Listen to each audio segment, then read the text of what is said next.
vamos a iniciar el capítulo relacionado con el sistema de archivos, ¿ya? Y comenzamos, vamos a hablar sobre archivos, operaciones, estructuras, métodos, formas de acceso, directorio, modelo de disco, asignación contigua y lista enlazada. Espera un ratito, por favor. Bien, vamos a recordar también algunos detalles que ya vimos hace tiempo atrás, durante el semestre, ¿no? Ya, entonces empezando a hablar de archivos, podemos decir que los archivos tienen atributos como nombre, ¿ya? Tienen reglas y tienen un tipo, ¿ya? Entonces son conceptos bastante básicos y que lo sabemos o quizá tal vez no lo sabemos explicar, ¿no? En cuanto a reglas, tenemos los caracteres. ¿Qué tipo de caracteres? Mayúsculas, minúsculas es permitido, extensiones y demás, ¿no? A ver, si nos recordamos un poquito, tenemos que acordarnos que Linux es insensitive, ¿no? No, es case sensitive, ¿no? Es decir, sí importa si un nombre está con mayúscula o está en minúscula, ¿no? En Linux. En Windows no es case sensitive, ¿no? ¿Sí? En Windows puedo, o sea, un hola con mayúscula es lo mismo que un hola con minúscula, ¿sí? Digamos un directorio con ese nombre, ¿ya? En cuanto a caracteres, Windows ha introducido el uso del espacio, ¿ya? Linux sí puede manejar el espacio, pero no es algo de nativo, ¿no? O sea, el espacio nunca ha sido, digamos, un carácter que se haya utilizado para el nombre. Ahora, usar punto y coma en el nombre no es tan común, pero sí se utiliza últimamente el punto como parte de un nombre de un archivo, ¿no? Especialmente en carpetas, ¿no? Y bueno, así podemos encontrar ciertas reglas para lo que es el archivo, ¿no? En cuanto a extensión, tenemos lo que es el ejecutable, bueno, en Windows tenemos el exe, ¿no? Tenemos diferentes tipos de archivos, los doc, los PDF y demás, ¿no? Archivos de texto, ¿ya? Ah, bueno, en cuanto a comanditos, podemos ver este comando. Vamos a venir un poquitito, creo que tengo abierto una máquina. Por aquí, aquí estás.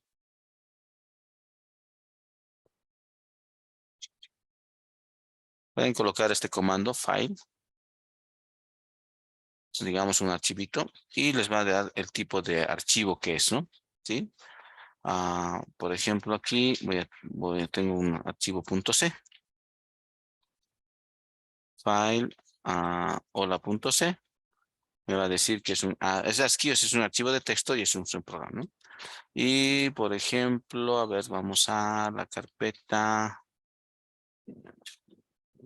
bueno, cualquiera de las que tengo, ¿no? Aquí tengo file, macro, y me dice que es un ejecutable, ¿no? Sí. Entonces tengo un comandito en Linux que me permite determinar el tipo de archivo, ¿ya? Entonces el tipo, ahora en Linux, el directorio, el archivo también son, bueno, no hay esa separación. Es archivo, solamente es tipo directorio, tipo archivo, ¿no? ¿Ya? Bien. Ah, seguiremos. Bueno, tiene un tamaño, ¿ya? Un tamaño actual. Y en esto, digamos, hay ciertos límites conocidos dependiendo del sistema de archivos que se utilice, ¿ya? En el caso específico de nuestros pendrives, que son FAT32, ¿ya? El tamaño máximo es de 2 gigas que soporta. ¿Sí? FAT32 no soporta más allá de 2 gigas, ¿ya? En el caso, digamos, de los lectores como DVD, por ejemplo, no te soportan, por ejemplo, NTFS, ¿no? Que los discos externos, pero sí te soportan pendrives. Entonces, quiere decir que el soporte del sistema de archivos que tiene el dispositivo como tal es hasta 2 gigas en un solo tamaño de archivo, ¿no? No te soporta más. Tienen tamaño, fecha y hora, creación, notificación, último acceso. En el caso de Linux, básicamente esto es lo que tiene, ¿no? ls-lh, por ejemplo. Y ya hemos visto, ¿no? Este es el formato largo y aquí está el tamaño y la fecha de creación, ¿no? Ahora nos iremos a Windows. Vamos a abrir esta ventana, PowerShell, Windows PowerShell. Vamos a ver un par de comandos. Bueno, el comando es getChildIntent, pero voy a usar el nombre corto que es ls. ¿Ya? Bueno, esperaremos un momento que reaccione. Ya. Por ejemplo, aquí, ya vamos a venir aquí. Se pone lento. ¿Sí? Y, por ejemplo, ese archivo visita.jpg o cualquier otro que tenga.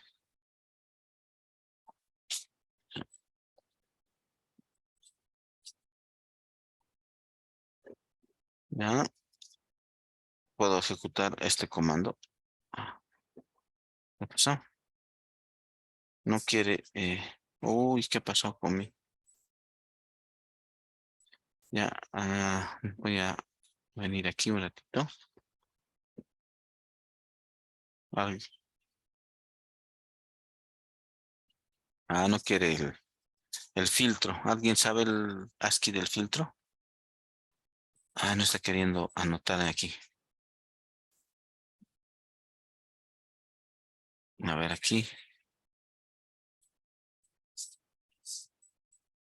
Ay, qué raro que no esté queriendo. Ya, vamos a venir aquí. Aquí tal vez lo tenga. Ya, ese carácter. Ese carácter estoy buscando. Ya lo voy a copiar. Sí, no me acuerdo cuál es en Windows. Ya. Bueno, importa, lo que importa, lo que quiero hacer es esto. Tururú, tururú.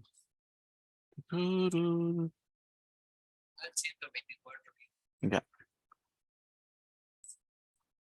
En el caso, digamos, de Windows, esta es toda la información que puedo tener de un archivo. ¿Ya? El comando es este. El nombre del archivo, format list asterisco. ¿Ya? Y es toda esta información. ¿No?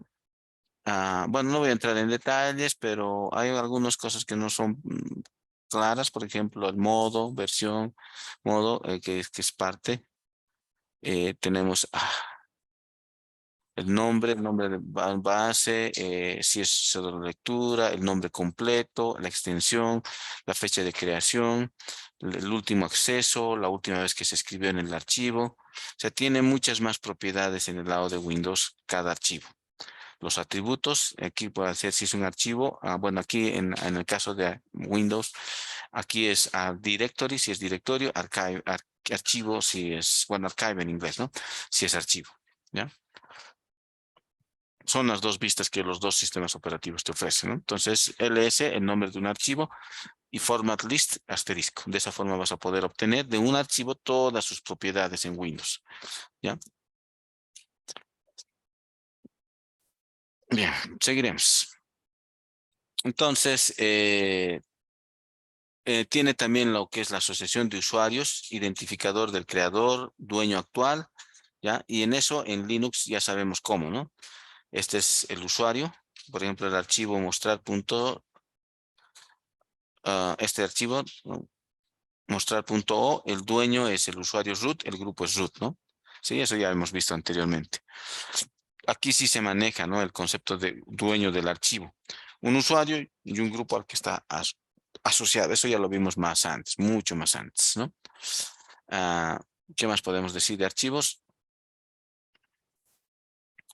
Atributos, ¿no? Ocultos, sistemas, respaldo, ¿ya? En el caso bueno, atributos de protección, que sería, en el caso de Linux, sería esto de aquí, ¿no? Estos de aquí, donde dice RWX, ¿no? Sí, lectura, escritura, ejecución, todo eso, ¿no? ¿Sí?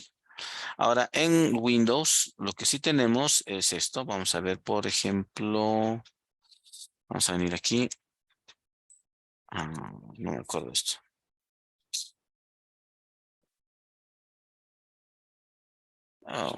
Sí, sí, esto sí me ha olvidado. El S menos, force. Así es. Ya, por ejemplo, este archivo es oculto subfile.sys. Este serían sus atributos. ¿no? En la propiedad mode, ahí maneja Windows cuando un archivo es oculto, ¿no? Sí, aquí por ejemplo, sí, todos esos archivos de la unidad C están con este atributo, ¿no? AHS, el liberfile.sys, ¿ya? El que vimos en el anterior era este, ¿no? ls-force. Esos SQLs, no sé de dónde sale, pero bueno. Eso es, ahí está, el page file sys que dijimos, ¿no? Que es el que se utiliza para virtual memory, ¿no? Aquí está, ¿no? Estos son sus modos. ¿No? Entonces la forma, porque si hacemos un ls normal, ah, no está el page file sys, ¿no? Entonces para poder ver ocultos en Windows, tengo que hacer de esta forma, ls-force. De esa forma puedo ver archivos ocultos desde la línea de comando. Ahora en Linux, para ver ocultos, simplemente es ls-a. Los archivos punto por delante son los archivos ocultos, ¿no? Los punto por delante.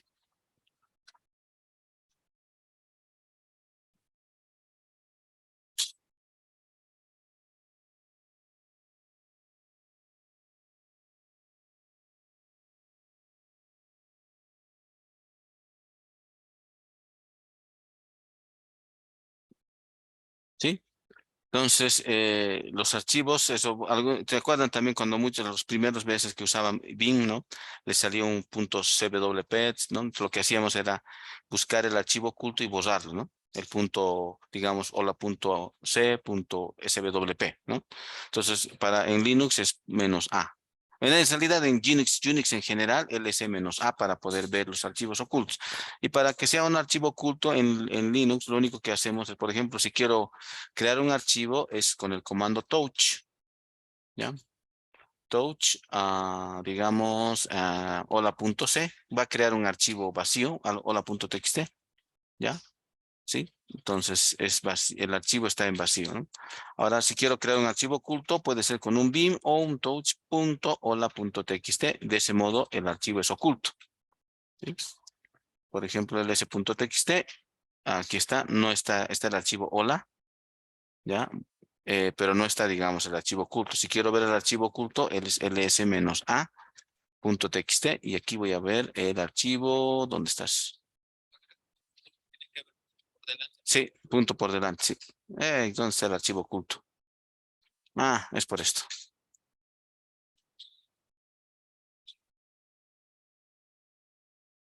Hola.txt, ¿no? Ah, aquí sí. Para mostrar los archivos ocultos. En el ls-force es para mostrar los archivos ocultos de Windows. ¿Ya? Bien, seguiremos. ¿Dónde estamos? Aquí. Y bueno, aquí vamos a ver, esto sí no me acuerdo, new item,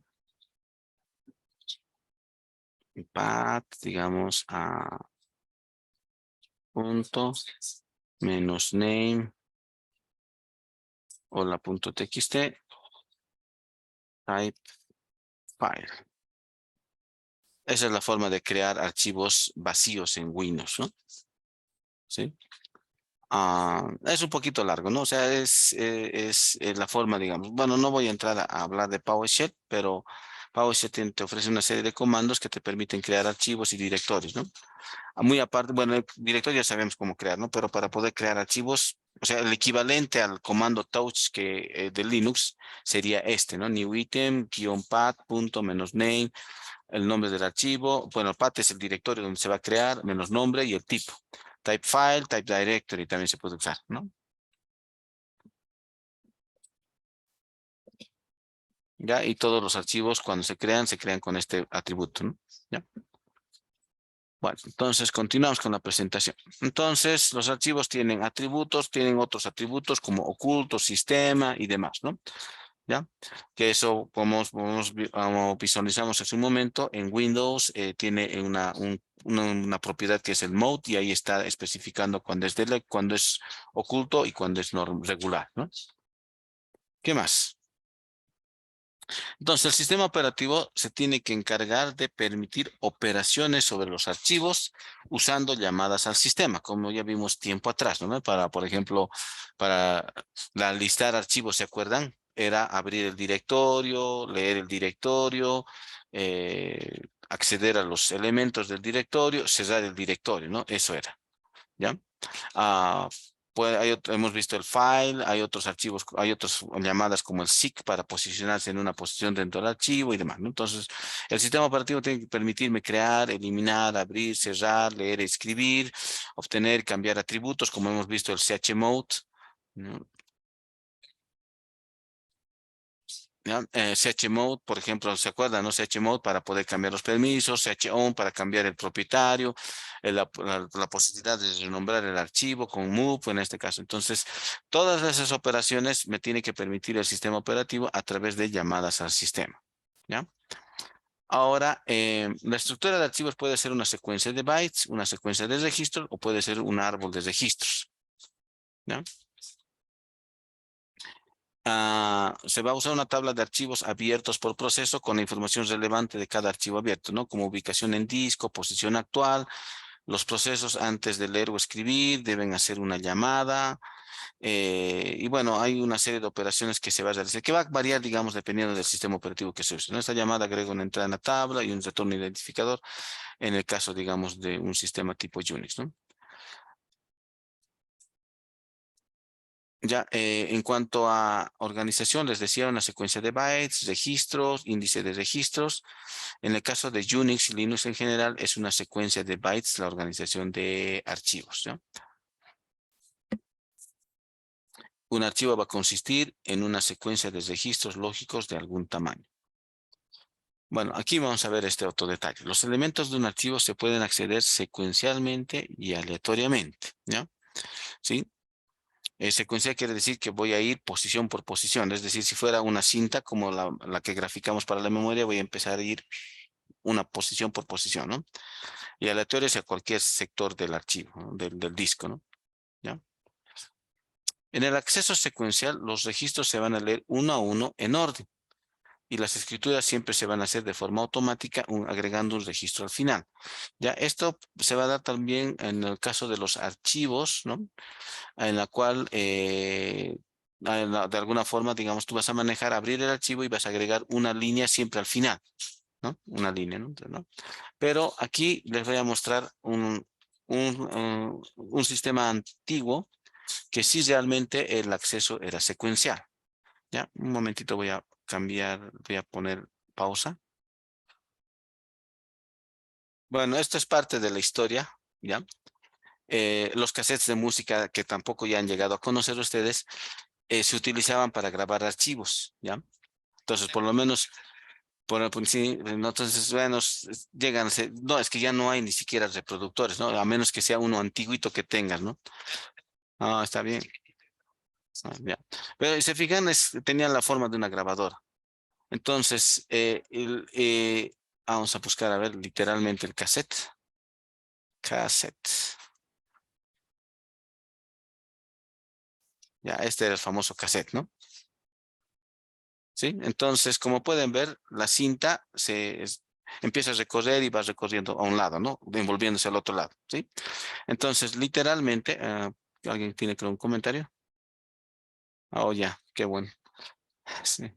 Bueno, el punto es de que esta Commodore 64, los archivos los almacenaba en estas cintas magnéticas, ¿ya? Y para acceder no te quedaba de otra que hacerlo secuencial, es decir, rebobinabas como si fuera música hasta o sea, todo a un lado de la cinta y tenías que empezar bueno, el reproductor hacía eso, ¿no?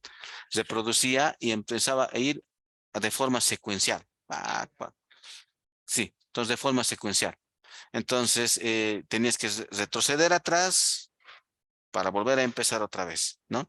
Entonces, sí, digamos, como organización, como acceso a los archivos, sí hubo una época en la historia que el acceso era así, literalmente secuencial, ¿no? Y por la estructura del cassette, ¿no?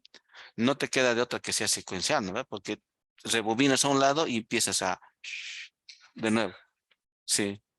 ¿no? Entonces, ese era el acceso, ¿ya? Como parte de la historia. Seguiremos, ¿sí?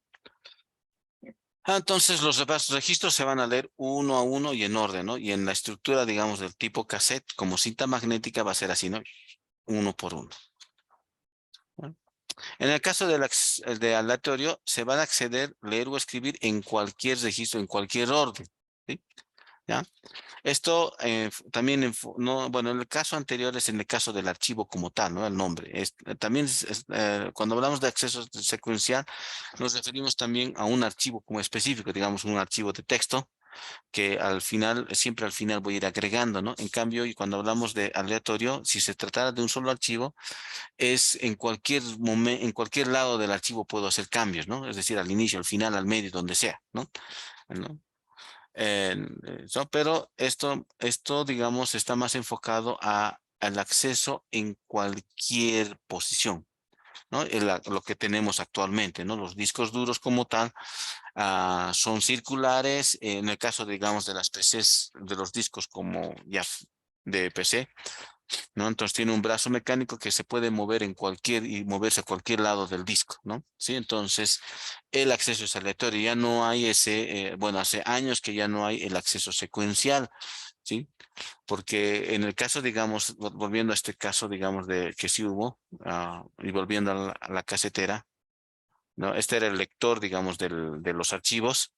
Aquí tenías un cabezal, entonces el cabezal era fijo y sí o sí tenía que recorrer la cinta desde el principio para que pueda leer la información, ¿no? Era así como funcionaba, ¿sí? En cambio, en el sistema actual de discos, vamos a volcar los discos, ah, disco duro, estructura física, ¿sí? Entonces tienes un cabezal, ¿no? Que se puede, y además el disco gira, entonces puedes moverte y acceder aleatoriamente a cualquier lugar y poder leer los archivos, ¿ya? Bueno, esencial para aplicaciones como base de datos, ¿no? Donde realmente tienes que leer información de distintas posiciones, ¿no? Bueno, el directorio va a ser un contenedor virtual en el que se almacena un conjunto de archivos. Pueden estar organizados en un solo nivel, en forma jerárquica, ¿no? ¿Ya? La información de los directorios también se van a almacenar en archivos, ¿no? Y desde el punto de vista Unix, todos los directorios son también archivos, ¿no? Entonces, ya, esto como ustedes ya manejan directorio, lo que conocemos como carpeta, ¿no? Ese sería el directorio, ¿no? En Windows ha usado el término de carpeta de trabajo y demás, ¿no? En el caso del directorio va a ser una estructura en forma de árbol de subdirectorios y hablando de Unix en específico voy a tener un directorio raíz que va a tener archivos, ¿ya? Y algunos de estos van a ser archivos, van a ser directorios y así sucesivamente, ¿no? Cada archivo tiene un nombre único que se va a componer de los nombres de todos los directorios desde la raíz hasta el archivo, ¿sí? Esto es lo que alguna vez hemos visto también ya semanas atrás, ¿no? Nos referimos, por ejemplo, estamos haciendo referencia a esta estructura. Entonces, la barra es la raíz y dentro de la raíz tienes estos otros directores y dentro tienes home, por ejemplo, y aquí tienes pública, ¿ya? Y aquí, por ejemplo, tienes un archivo este archivo, digamos, les mils, ¿ya? Mi ls.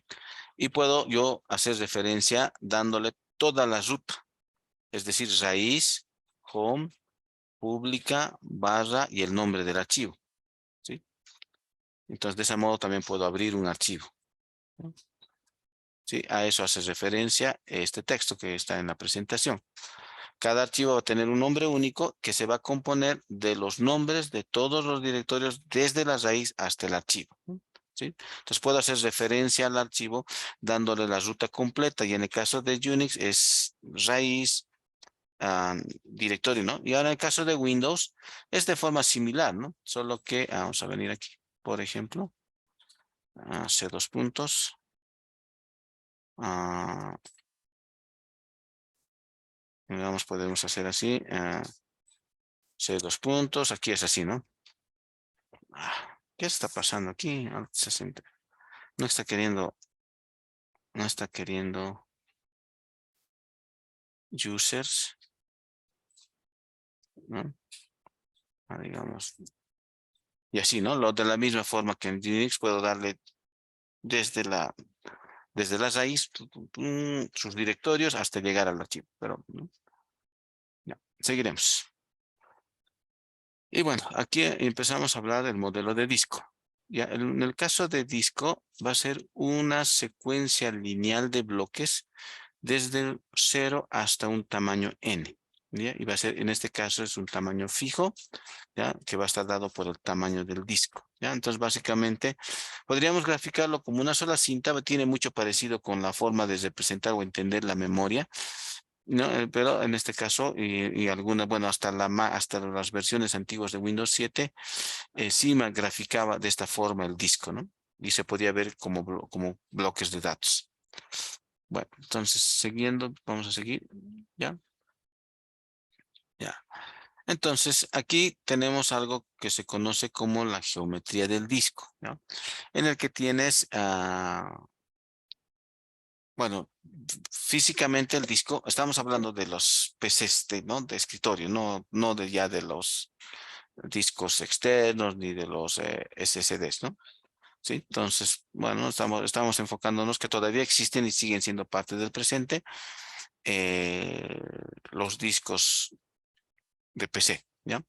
Entonces, lo que vas a tener es ah, pistas, ¿no? Que van a ser alrededor del disco, ¿ya? Cada uno de estos se conoce como plato y vas a tener, digamos, cabezales, sectores, ¿no? Pero vamos a encontrar aquí tal vez podemos encontrar otro gráfico que nos permita visualizar mejor esto. Vamos a poner un momento. Pausar. En una página en una página que la encontré aleatoriamente podemos ver, ¿no? En este gráfico, cada uno de estos va a ser como pista. Después tienes el sector, que sería lo que está marcado en azul. Y, y bueno, pueden ver nuestras líneas transversales y entre este y este punto se conoce como cluster, ¿no? ¿Sí? Entonces, así podemos ver, ¿ya? Un poquito más de la estructura del disco, ¿no? Entonces aquí va a irse moviendo y se puede mover esto a distintas pistas y leer distintos sectores, ¿no? Del disco. ¿Qué más? A ver, creo que sí. A ver, veremos otro gráfico.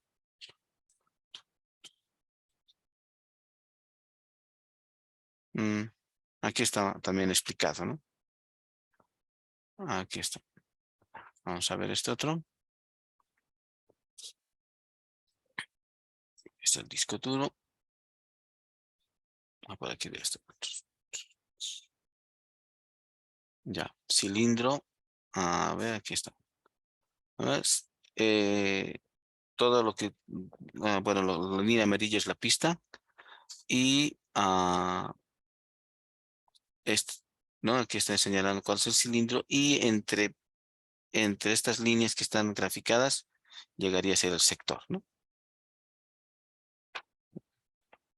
Sí, bueno, podrían, pues, por ejemplo, aquí te está dando interesantes, ¿no?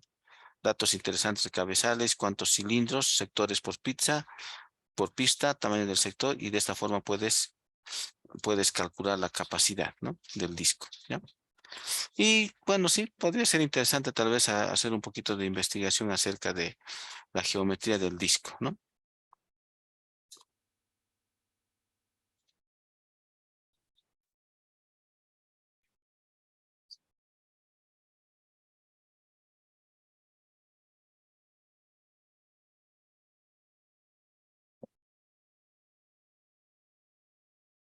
Sí, sería bueno que se dé una leidita para ver la parte de la geometría de disco. Ya, seguiremos.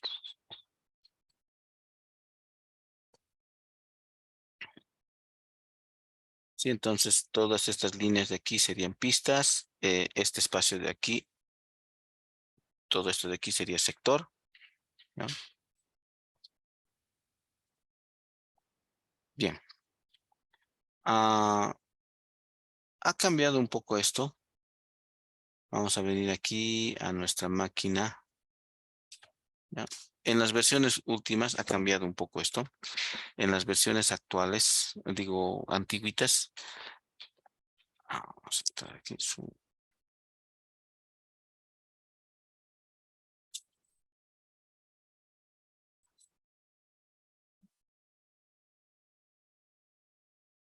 Con el comando fx-l puedo obtener información, ¿no? De cada disco. Te dice el número de cabezales, sectores, cilindros, ¿ya?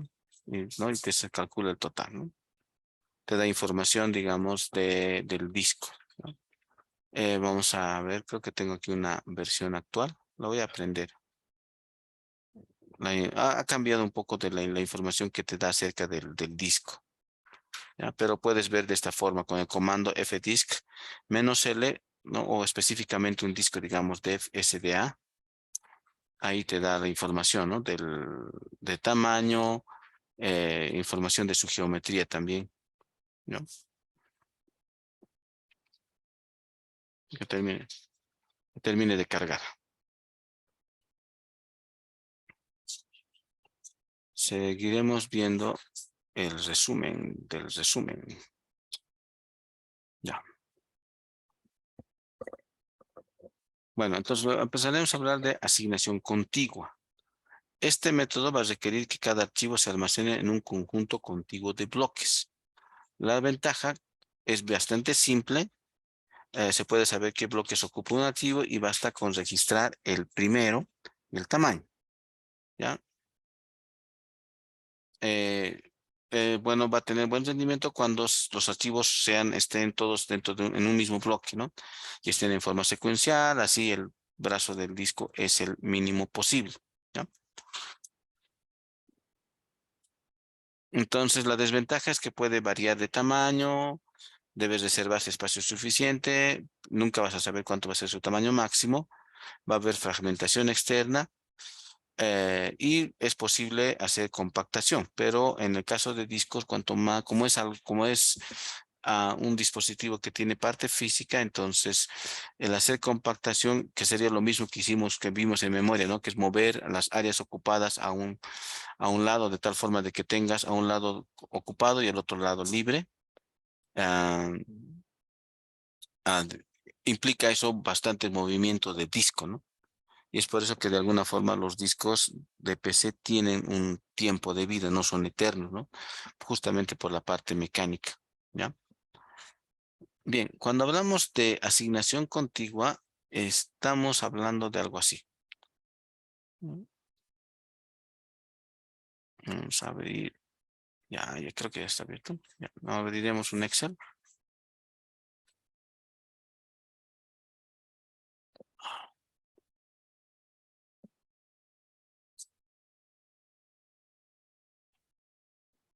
Excel.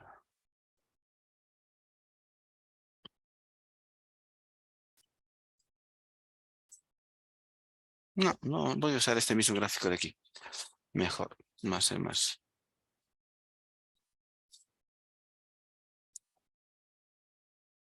¿Ya? Ah,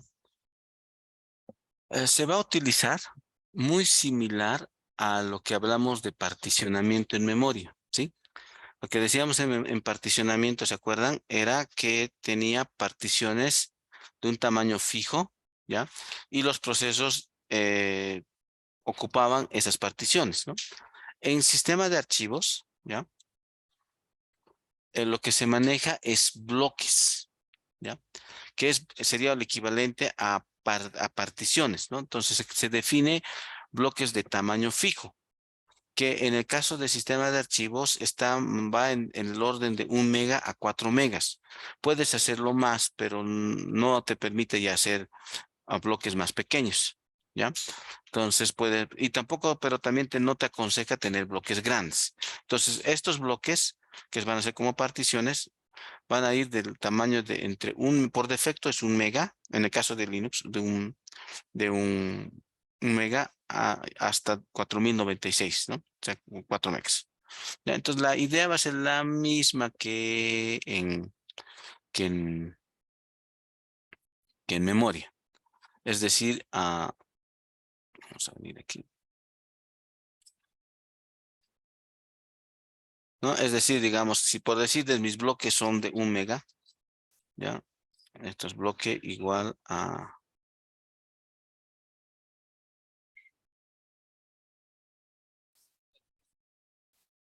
1024, ya.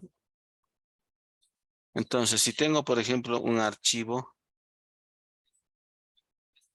arch1, que ocupa, digamos, digamos, 2.5 megabytes, ¿no? ¿Sí? Entonces, ¿qué es lo que va a pasar? Va a venir aquí, va a ocupar un bloque de 1 mega, el otro bloque de otro mega, ¿ya? Y va a ocupar la mitad del bloque, ¿ya? ¿Sí? Entonces, si tengo otro archivo, digamos, un H2, digamos que sea de 4.1 megas, entonces va a ocupar un bloque entero, 4 y un pedacito de este bloque, ¿ya? Y así puedo tener, digamos, otros archivos que estén ocupando bloques de datos, ¿ya? ¿Sí? Entonces, aunque al final va a pasar también el mismo fenómeno de la fragmentación interna que se habló en memoria, ¿ya? Sí, porque, o sea, los archivos van a ocupar bloques. Y si digamos en el caso, por ejemplo, del 4.1 megas, va a ocupar 4 bloques y un décimo parte, digamos, del otro bloque, ¿no? ¿Sí? El otro archivo va a ocupar en un nuevo bloque y así se va a ir almacenando en bloques. Y a la vez también va a dejar, si se borran archivos, ¿qué es lo que va a pasar? Sí, va a dejar entonces huecos y lo que es fragmentación externa, ¿no? Entonces, se va a dejar fragmentación externa, ¿no? ¿Ya?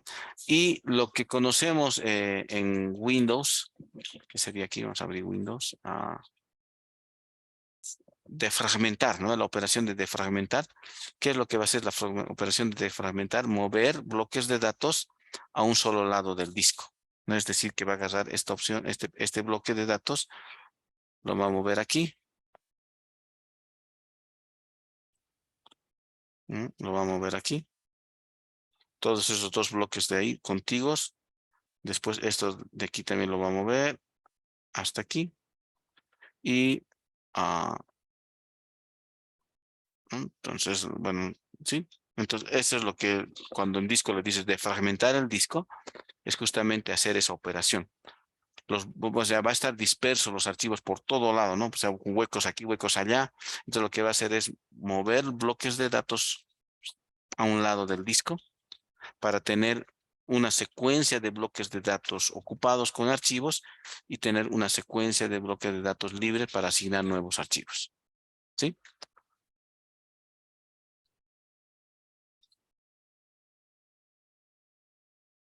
Bien. Borraré.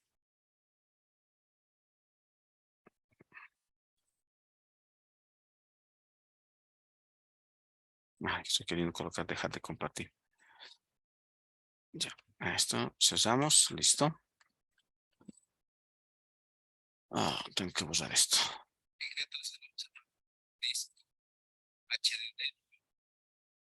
Eh, disco duro SD. Es los que tenemos en las máquinas. Bueno, en las máquinas virtuales, ¿no? ¿Ya?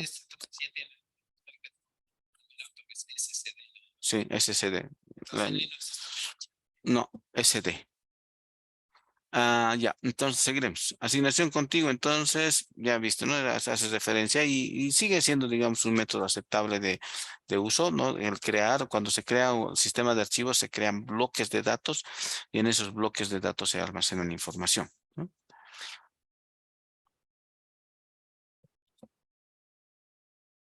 El otro método es el de la lista enlazada, ¿sí? Entonces, bajo la misma lógica que hablamos en lista enlazada de en memoria, igual, ¿no? Vamos a tener puntero al siguiente bloque de datos, ¿no? Es decir, vas a tener una lista de nodos que va a representar, digamos, bloques de datos libres. Entonces, de ese modo vas a poder tener acceso al siguiente bloque de datos libres, pero al final estás usando igual el concepto de bloque de datos, ¿no? Que va a tener un tamaño entre 1 mega y 4, ¿ya? La ventaja, digamos, de usar lista enlazada es que no va a haber fragmentación externa porque de la misma forma que en el otro caso voy a mantener, actualizar los no, los punteros de los nodos, ¿verdad? O sea, si se actualiza, entonces apunta al siguiente espacio libre, al siguiente espacio libre. Entonces siempre voy a tener la opción de poder acceder, ¿no? Y se va a acceder también a la lista de ocupados, ¿no? Entonces, bajo la misma lógica se va a manejar. Entonces, el directorio solo debe registrar el primer bloque de cada archivo. No es necesario declarar el máximo tamaño de un archivo y puede crecer sin problemas, ¿ya? El acceso secuencial va a ser simple, pero no va a ser tan eficiente como si fuera una asignación contigua, ¿ya? El acceso aleatorio va a ser un poco lento, ya que, bueno, al final la estructura de datos ocupa un espacio y aparte de eso, de que los movimientos, bueno, como esto va a estar disperso por todo lado del disco, pero digamos, se va a mantener por los enlaces de los punteros, ¿no? ¿Ya? El problema es que el cabezal va a tener que moverse a distintas regiones, ¿no? O sea, el puntero le va a decir que se vaya a una región, se va a mover esa región. El puntero de ese nodo le va a decir al otro. Entonces, el cabezal y el disco van a tener que moverse, ¿no? ¿Sí? ¿Qué más? Ah, y listo. Ah, bueno. Ah, ya. A ver, entonces empezaremos a revisar algunos datos de disco, ¿ya?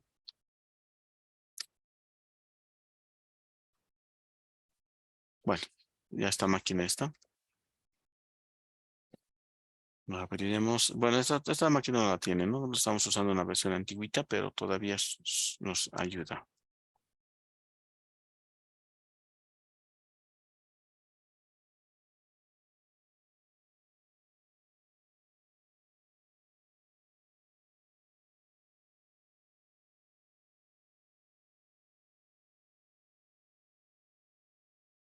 Ya, ahora veamos esto. Menos L de SDA.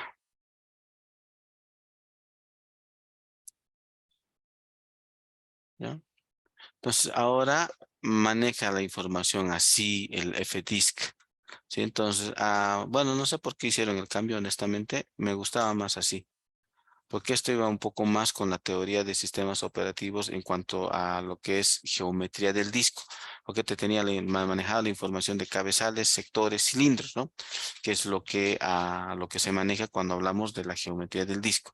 En este caso, una versión superior, solamente te está manejando esto, nada más, sectores de 512, sector size y nada más, ¿no? Entonces, este es el cambio que ha habido en cuanto a mostrar información del disco, ¿ya? Bien.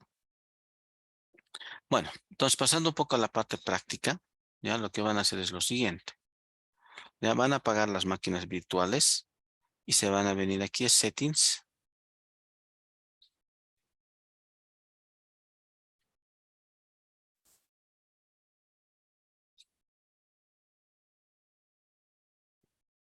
y le van a decir agregar, ¿ya? Entonces lo que vamos a practicar es crear, bueno, no es complicado, es simplemente crear el sistema de archivos y montarlo, ¿no? Que es bastante sencillo.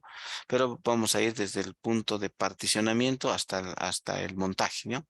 Y también vamos a ver la teoría porque ahí se puede ver, vamos a ver la estructura del sistema de archivos, ¿no?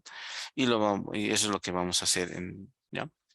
Entonces, sí, lo apagan la máquina virtual y le dicen agregar y aquí es disco, ¿ya? Bueno, ya la mayoría se va a mostrar como disco de tipo SCSI, ¿ya? Le decimos Next. Aquí me dice crear un nuevo disco virtual. Y aquí tienes las opciones de bueno, esto ya específicamente hablando de VMware y de disco virtual, ¿no? La ventaja de esto es que podemos simular que tenemos más de un disco en la máquina y poder practicar particionamiento, la creación de sistemas de archivos, ¿no? La creación de sistemas de archivos, pues, si acaso es lo que ustedes conocen como formatear el disco, ¿ya? Eso es, ¿no? Entonces, al decir formatear el disco es crear el sistema de archivos, porque lo que estás haciendo es borrar lo que tiene y darle un formato de archivos, ¿ya? Pero el término, desde la teoría del libro de Tenenbaum, es sistema de archivos, ¿no? Aquí la opción uno es Allocate Disk Space Now, es decir, digamos, mi disco es de 20 gigas y lo que te va a crear es un archivo y va a ocupar 20 gigas, aunque no tenga datos, pero lo va a crear. La otra opción es, esto es indicado para los sistemas de archivos NTFS, ¿ya? Los archivos NTFS te permiten a manejar archivos extremadamente grandes, ¿no? Y eso es lo que, digamos, los reproductores de Blu-ray ya pueden reconocer, ¿no? Los discos, especialmente el que es el G, Philips también, bueno, aquí ya no existe, pero el G era, los que yo me acuerdo son los únicos que podían reconocer discos grandes, ¿no? Hasta donde yo recuerdo, hasta 1.5 teras, porque 3 creo que ya no reconoce. No, de hecho, yo me acuerdo que me fui con mi disco externo donde estaban todas mis películas y he ido a buscar un Blu-ray. Lo metí no reconocen, ok. Entonces he ido probando qué lector. Bueno, estábamos hablando hace años atrás, hasta que he encontrado, digamos, el lector que sí reconocía, ¿no? Mm, ya. Entonces, una opción sugerida es multiple files, ¿no? Lo que hace es dividir archivos en 2 gigas, ¿no? Para que se pueda transportar, digamos, en pendrives, que es FAT32, ¿no? Este es el nombre del disco, no pueden poner otro nombre, pero lo que importa es la extensión, que es un DMDK. Y terminamos. Sí, sí, el tamaño. Puedes ponerle 30 gigas, ¿ya? Y una vez que han hecho esto, lo van ¿cómo se dice? Prenden la máquina, ¿ya? Entonces vamos a poner pausa mientras sus compañeros crean el disco. Entonces, fdisk-L, ¿ya? Y van a poder ver aquí su disco, el SDB, ¿ya? ¿No? Entonces, la forma esto ya ha variado de las distribuciones, ¿no? Hay otros que lo identifican al disco de otra manera, pero esta es la forma tradicional que no sé por qué lo han cambiado igual, ¿no? Es SD para el tipo de disco, si es, ¿no? Y se utiliza la letra A, B, C, D para decir disco primario, secundario y así, ¿no? Entonces, normalmente vas a tener el A para el disco donde está el sistema operativo y el B para los discos, los secundarios, ¿no? ¿Ya? Entonces, para acceder a un disco es de SDB, accedes ahí y tienes P para mostrar la tabla de particiones. En este caso tengo particiones, para borrar es D. Voy a borrar, digamos, la partición 7, partición 2. Voy a borrar y lo voy a dejar vacío. Y W para grabar. Entonces va a ser bastante sencillo eso, ¿no? Nuevo para crear una partición. ¿Ya? Aquí hablamos un poco de un concepto que es partición primaria y partición extendida, ¿ya? En el caso de primarias, ¿ya? Un disco, independientemente de qué sistema operativo instales ahí, solo puede tener 4 particiones primarias, máximo. Ahora, si va a tener una extendida, vas a tener 3 primarias y una extendida, pero no puedes tener más, ¿ya? Entonces, ese es casi, hasta el día de hoy se sigue manejando esa regla, ¿no? Independientemente de qué sistema operativo utilices. Entonces, todo lo que vamos a hacer, bueno, la siguiente clase, ¿no? Es el particionamiento y la creación, ¿no? Hasta el particionamiento es independientemente de qué sistema operativo utilices. Ya el sistema de archivos ya está asociado al sistema operativo, ¿no? Puedes instalarlo en NTFS, puedes instalarlo extendido 3 o FAT32 o el que gustes, ¿ya? Bien, vamos a quedar aquí.